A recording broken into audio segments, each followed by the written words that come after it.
It now gives me great pleasure to introduce our next speaker, Dr. Reem Khojah, who is one of our founding class alumni. And for those participants who are among our student community now, we have a group of alumni who we refer to fondly as our founding class. They came to KAUST in 2009. And in fact, both two final presenters this afternoon, Reem and Angel, are among our founding class. And so they'll be talking not only about their work in the area of connectivity, but they'll be talking a little bit about their time at KAUST and what they've been doing since. In the case of Reem, after she graduated with her master's, she went to the United States, where she eventually completed her PhD at UCLA. She is now undertaking her postdoctoral fellowship at UC Irvine, and she'll be speaking with us today on her work in microsubmarines.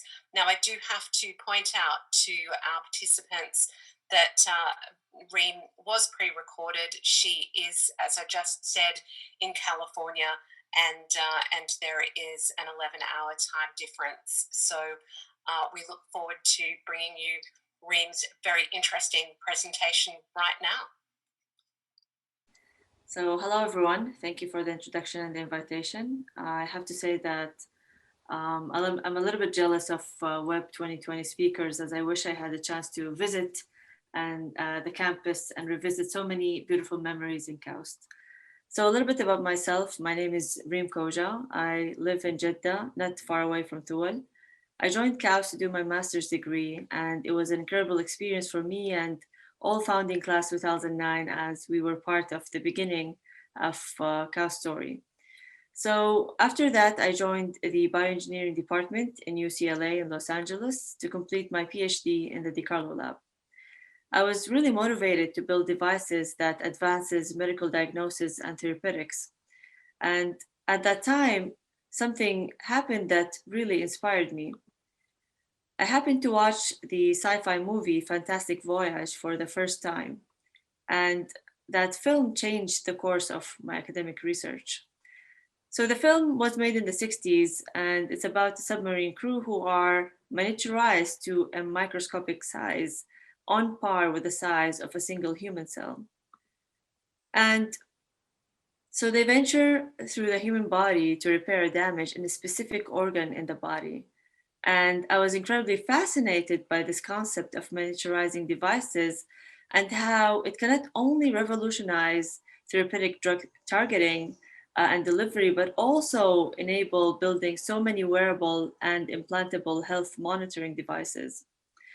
So I started to look into these technologies that enables miniaturization of devices at a microscopic scale. And so moving forward 60 years later from the release of this movie in the 60s to 2021, many technologies has been developed enabling building such tiny structures.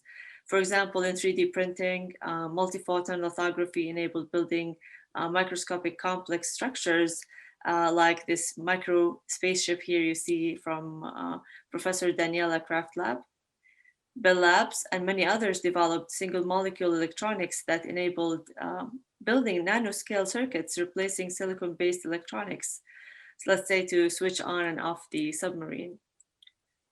And I joined many other researchers in an NSF-funded center called TAMS in the pursuit of building micromotors on par with the size of a single human cell. To walk you through this process, let's first imagine a simple motor and then try to miniaturize its parts.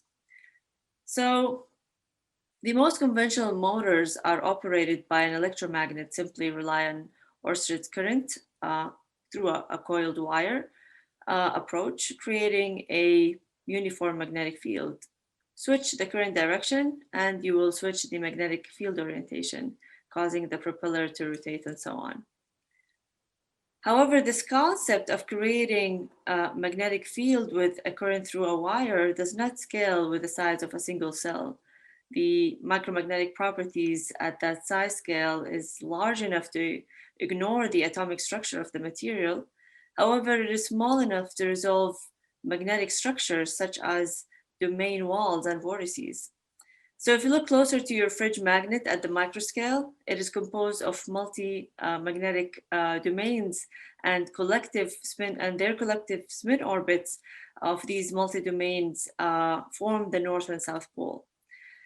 However, if you miniaturize magnetic materials at the microscale, they don't necessarily maintain their polarity and will turn into multi-domain states with weak stray fields. So, and that is due to the energy competition between the exchange energy and the demagnetization energy. So we need magnetic materials to form strong magnetic fields with constant uniform magnetic properties at the microscale, because we won't be able to switch the direction of the magnetic field if the magnet does not act as a single domain where all the magnetic moments are pointing at the same direction. Also, we need programmable magnetic properties at the microscale. So I would be able to predictably and repetitively control the direction of the magnetic field. And this made us think about new magnetic materials called multiferroics that have one, constant magnetic properties at the microscale, also programmable magnetic properties at the microscale. So with these new multiferroic materials, they can change their magnetic properties by electric polarization, also by magnetization, and also by deformation or stress. And we also refer to them as magnetoelastic materials. So when you exert a strain on these macromagnets, it will change their magnetization direction and then go back to its original states. And that is the same concept, this concept of switching magnetic field I mentioned in the electromagnetic motors. So now we can use these multiferroic micromagnets to build micromotors with the size of a single human cell and operates in a viscous medium. And lastly, we can also program their magnetic field. And that was my goal throughout my PhD research. And hopefully this would be the building blocks that get us closer to a big vision of installing micromagnetic motors and microsubmarines. So let's start with the technical stuff. So we fabricated a novel multiferroic material called terphenol D. Terphenol D is an intermetallic composite of terbium, dysprosium, and iron, and that has the highest magnetostrictive strain of any known soft magnetoelastic material. So if you can jump in here in the hysteresis loop, you can see that they have both hard and soft magnetic properties. So when you magnetize them with an initiation field, they and then you switch off the external field here in the x-axis to 0, they still have strong remnant field in these micromagnets. And so we fabricated 3-micron discs of these terphenol D magnets, and we found that we're really happy about this MFM image we find here that shows a single domain-like structure at 3 micron a meter in diameter. So you can see the stray field going in and out in a uniform manner. And also these micromagnets were able to capture magnetic beads in their poles without an external magnetic field, all operated by these magnetized terphenol D discs. And so we fabricated larger terphenol D discs with 20 micrometer in diameter, similar sizes as a single cell.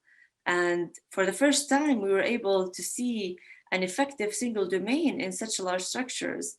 And this is really exciting because, as we discussed earlier, it's important to have uniform field to be able to program its magnetization direction. And terphenol D have been shown as the highest magnetostrictive material with, as we see here, the largest single domain at 20 micrometer in diameter. As you can see here, these black patterns of terphenol D disks interacts with these green fluorescently labeled nanomagnetic particles from large distance in fluid. And also you would see in the video on the right is that these terphenol D microdiscs extracting a micromagnetic bead and localizing on one of its pool, specifically on its on the magnetization pool.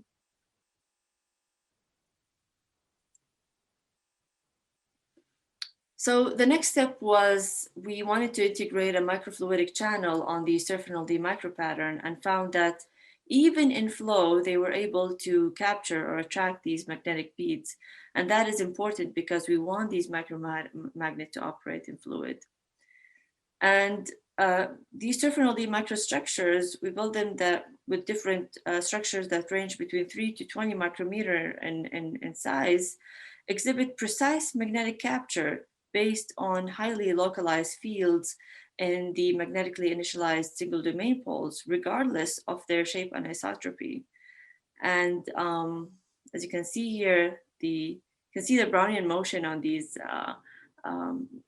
micromagnetic particles localized on the poles of these different terphenol D disks. And so we ran image analysis software to get heat maps of these captured bead location across the micropattern. So you would see here these red fluorescently labeled nanomagnetic particles highly localized on the poles of these differently fabricated terphenol D shapes. And we found that iron gallium with the same size of terphenol D does not uniformly capture beads on its magnetization poles, while terphenol D structures less than 40 micrometer in diameter remain single domain with uniform bead capture on their effective single domain magnetic poles. And so we were able for the first time to get measurable magnetic properties of terphenol D microstructures in viscous medium, because MFM and XMCD PEM cannot measure the magnetic properties in different fluid conditions. So one way for us to approach this is that we were able to approximate the magnetic force of the magnetized terphenol D stray field by calculating the force balance between the magnetic capture force on the magnetic bead and the hydrodynamic drag force on the bead from the channel flow. And from the image analysis, we got as you can see here, a 2D map of the magnetic binding force of terphenol D disks in viscous medium.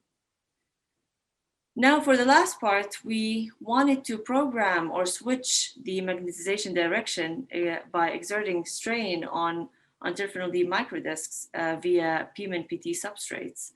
And so if we go back to the animation here, when we exert strain, then we can change the magnetization direction. And so for single domain structures, the bead moved toward a new magnetization angle after adding strain on these micromagnets, while multi-domain states, the beads were rearranged differently. So we can see an effect of strain on these, on changing their magnetization direction. So in this video, we demonstrate a magnetic bead moving towards a new magnetization angle due to the new minimum in the energy landscape created by coupling the strain in these multiferroic magnets. And also we can see an example here as well. And if we go back to the animation earlier, this can serve as evidence that multiferroic micromagnets can indeed have potential to exert motion on micropropellers. So, so using this study, we also found that these micromotors can serve in other biomedical applications, like in sorting single cells. And so we're able to capture and release single cells via these micromotors. And we found that there was a problem in the field in magnetic cell capture, is that you capture the cells in bulk via a large magnet, while with these micromotors, you can get a programmable array that capture and release specific cells based on their biophysical properties or based on their phenotype. So, and this paper is in review in advanced material currently. And also in other papers, we used perpendicular magnetic anisotropy with a cobalt nickel multilayer to attract beads specifically on the perimeter of these micromagnets. We used also in another paper, we were able to scale down these to a nanoscale, moving 1 micron magnetic bead 45 degrees away from its original magnetization axis using nickel rings. And all these technologies can serve to get us closer to in building micromotors for microsubmarines with programmable and navigation, let's say, through a human body. And so with that, I would like to thank my advisors who supported this long-term vision and my research collaborators working closely together that grew into friendship. And I want to thank funding resources of NSF and TAMS funding. So and thank you for the invitation and thank you for listening. Well, thank you, Reem, so much for your presentation, and we're sorry too that Reem couldn't be here in person to talk with you all today, but we look forward to involving her in a future Alumni Affairs or KAUST activity. In fact, it might be worth highlighting now that last year I was just looking at some photos of our 2020 alumni lecture series, because it's always such a highlight in the year, and was reminded that one of our speakers in the 2020 alumni lecture series, which we did in person a year ago, included Reem Khojah's husband, who is one of our alumni, Faisal Nawab, who has gone on to work in the United States as an assistant professor. He has recently moved to the University of California, Davis, where he works in the electrical engineering, the computer engineering space, and is one of our alumni in the academic higher education field in the US. In fact, we were delighted to see both Faisal and Reem a year ago in Palo Alto when KAUST hosted an alumni event. But for today, we're virtual, and in many respects, we're enjoying very much the opportunity to be able to speak to a much larger audience through our connectivity via Zoom and other virtual platforms.